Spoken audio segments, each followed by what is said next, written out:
Hello, folks. This is the one and only Ascension T.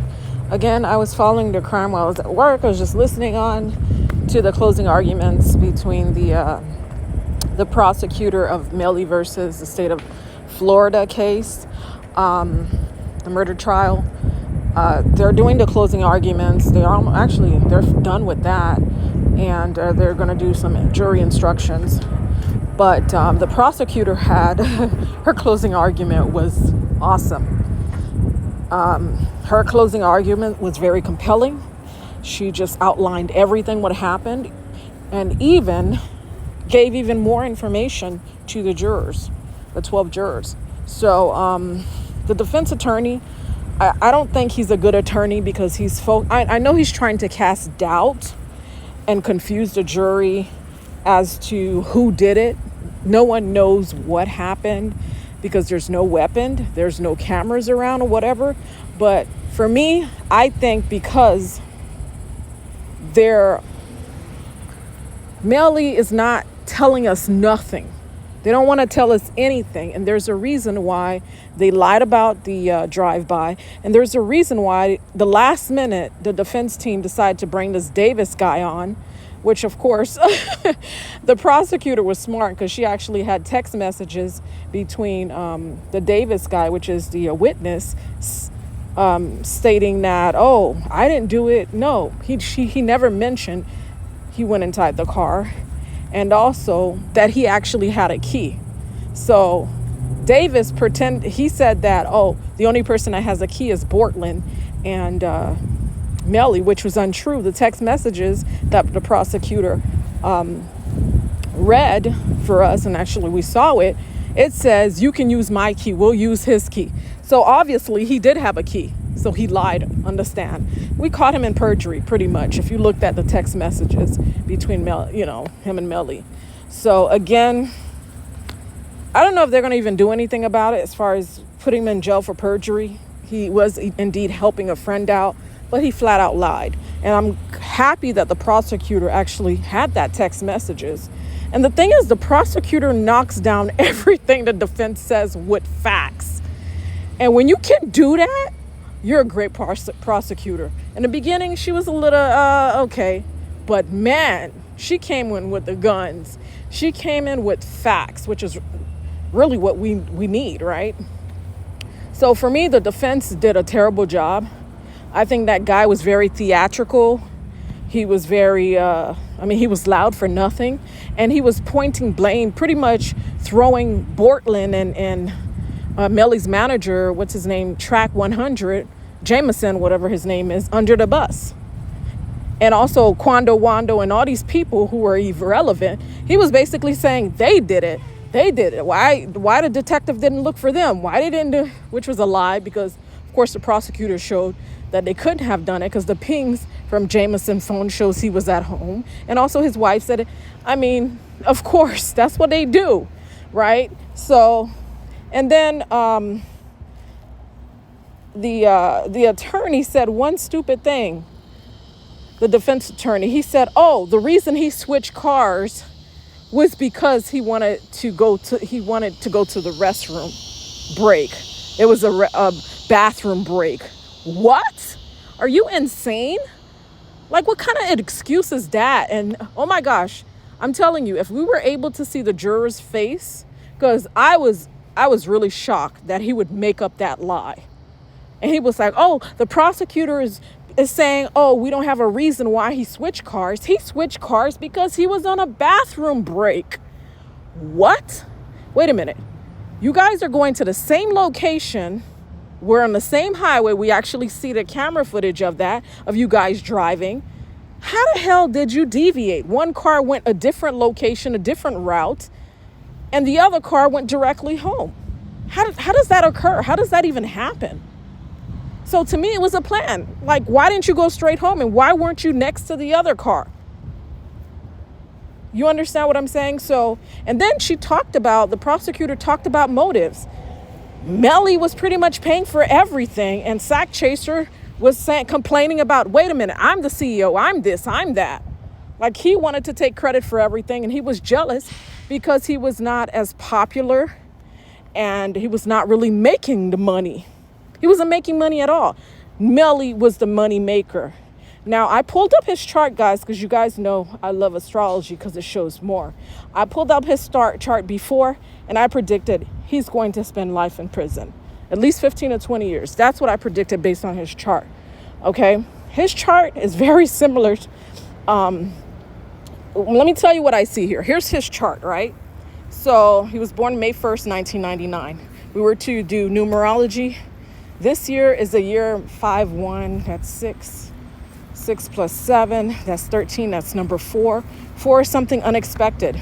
Unexpected movement from one place of prison to another place. It's going to be some unexpected movement of his home and family, separation from home and family. That's unexpected. Okay, that's what the number 4 means. There's changes. Okay, that's 4. And this month is the number 7, July. And his life path, I believe it's a number 7. So it's all about truth for him, telling the truth and being honest and researching. Unfortunately, his chart that I'm telling you about numerology, but let me look at his chart here. Now look at here. He's a Cancer ascendant at 27 degrees. He's an emotional person, and he connects to people emotionally. Even through his song, you can hear the emotions from his voice, right? His North Node, which is the destiny point of what we need to go towards, is in Leo in the first house. Leo is all about acting, attention, and he's getting all of that from people, right? 7th house, other people. And the 7th house is the South Node. He did it in his past life. He was connected with friends and family in his past life. But if you look at the opposite house, which is the 7th house, you see Uranus there. Uranus is separation and also means groups of people and friends. But he has the South Node there. That means he had to let friends go, friends and family go. He had to separate himself. Also, he had Neptune there with Uranus, meaning he will cater to groups of people using media, because Neptune means media, some form of media, whatever. Media could be music, it could be whatever, which is he doing? He's catering towards the public with his music. So he's doing what he's supposed to do. And he came in the past life, he came with whatever in the past life, he came into this life. But South Node with Uranus, that's a separation, and it's a sign of friendship. That's a separation of friends. So he's going to separate from friends and family either way. Now, he has a Scorpio moon. It's at a very, very important degree. It's at 22 degrees, and it's in his 4th house. And right next to the moon, his Scorpio moon, remember Scorpios, they have a lot of secrets. And Scorpios also means death, transformation, and hidden secrets. Also means crime. We already see he did a lot, he's up to, been doing stuff since he was a teen. He has the moon next to Chiron. Chiron is your wound. So he was probably wounded when he was, especially from his mother. His mother caused him a lot of wounds. He has Pluto there. Pluto is pain. So his mother caused him a lot of pain. Maybe that's the reason why he speaks to his mother that way. He explodes on his mother, and he's annoyed by her, and he calls her crazy. Perhaps his grandmother took care of him, and his mother was out there partying and stuff, because she did have him when she was 14. So he has a lot of pain connected to the mother, and also probably the father wasn't there at all either. So yeah, the father wasn't there. And because missing a father figure can make you have anger towards your mom, because your mother could tell you lies and stuff like that. But he had a tumultuous relationship with his mom from what I see here. There's a lot of deep pain, especially when his childhood and also his home environment. But the most important thing is Uranus is in Taurus right now. He's a Taurus.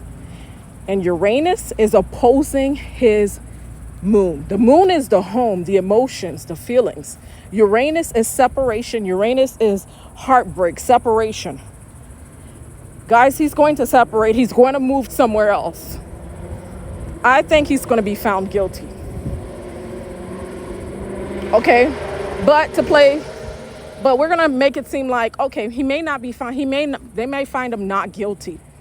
And he may move out of the jailhouse and be free. Because remember, I said it's movement. It could be movement to another prison, or it could be movement to just out of jail, period. They found him guilty. I think he's guilty because he has Mars at the 1st degree. When that murder occurred, The sun was right on top of Mars, and he has Mars at 1 degree retrograde. Retrograde is redoing a life when it comes to Mars, which is fighting, weapons, shooting, guns, knives. That's what Mars represents. It's in a sign of death, Scorpio, and it's retrograde. He's redoing a life when it comes to Mars. He's a hothead when it comes to his action. He's a hothead. He'll hide what he does. So it makes sense that he shot the guy while he was sleeping. It makes a lot of sense. Mars retrograde, and it's a sign of Scorpio for sure. Somebody that does something hidden and he knows, So Mars is opposing Saturn. Guess what? Right now, Mars is opposing Saturn, but it's opposing Saturn in Virgo and Pisces. Saturn is in Pisces right now, and Mars is in Virgo. So there's an opposition there. Saturn is your karma, and Mars is your action, right? Anger, action. So it's in his 2nd and 8th house. So he's going to have a change, there's going to be some sort of change, and he's going to be very angry and upset. Because Mars and Saturn is opposing we're speaking right now. So if he gets convicted tomorrow, plus on top of that, he's a Taurus, right? His sun is a Taurus. His Saturn is in Taurus, right? He's a Taurus. Guess who rules Taurus? Taurus is ruled by Venus. Venus is stopped right now. It's going retrograde. It's going in a different direction. His Venus is in Gemini. It's not retrograde, guys. He does not have a retrograde Venus. So what that means, it's not going to benefit him when Venus goes retrograde. His ruler of his sun and Saturn is going retrograde on Friday. If they give a verdict tomorrow morning, he's going to be found guilty. Period. Retrograde is about doing something in the past. And guess what? Venus is in his 1st house. Venus is traveling right now in his 1st house. Okay? So it's going to be about redoing something as it relates to yourself and other people. So for sure, this is how I analyze the situation. For me, I think he's going to be found guilty because Uranus is opposing his moon. He's going to be moving somewhere. And also Venus, his sun ruler, is retrograde. And also he has the aspect of Mars opposing his Saturn, which is his karma is related to Mars, which is guns, knives, anger. It's his karma. Okay? And the sign of Scorpio, which is death, transformation, and change. So he's just getting karma right now. When he gets found guilty, he's getting karma for what he has done in the past. He does have Mars retrograde in the sign of Scorpio. Look at this. Look at this. Sun and Taurus, moon and Scorpio.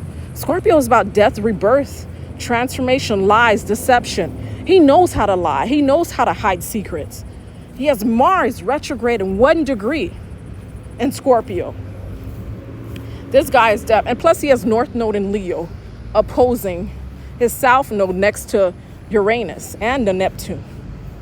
He's definitely going down for murder. There's no way he's going to beat this case.